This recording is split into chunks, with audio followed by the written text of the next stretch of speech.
আপনি কি আওয়ামী লীগের লোক? একের বাইরে আটটি বাংবাম।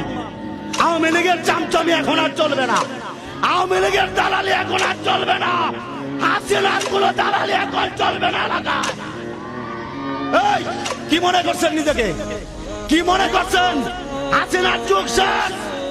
হাসিনার দালালি সারেন মুরব্বী। আগের দিন পাইছে নাকি এটা? ধর এটা ধর। এই আওয়ামী লীগের দালালরা এখন আগের দিন নাই। স্বপ্ন থেকে বাদ দেন, হাসিনার স্বপ্ন বাদ দেন। এখন থেকে ডাইরেক্ট আলাপ হবে, ডাইরেক্ট। আগামী 100 বছরের ভিতরে আওয়ামী লীগের চিহ্ন এই বাংলার বুকে আমরা রাখবো না ইনশাআল্লাহ।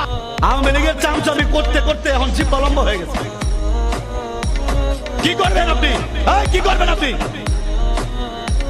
কি হাসিনা ইসলামের দুশমন? আমরা বয়ান করলে ফেরাউনের বিরুদ্ধে বয়ান কি কোরআনে নাই? হাসিনা তো ফেরাউনই, হাসিনা তো আরেকটা ফেরাউন। হাসিনা নিজেই পালাইছে, হাসিনার কিছু সন্তানদেরকে রেখে গেছে। তো হাসিনার প্রতি আপনার এত দরদ, হাসিনা পালানোর সময় সাথে করে নিয়ে গেল না কেন আপনাকে? আমরা যে ইসলাম প্রচার করতে পারে না এদের কারণে। বাস্তব প্রমাণ দেখেন। আজকে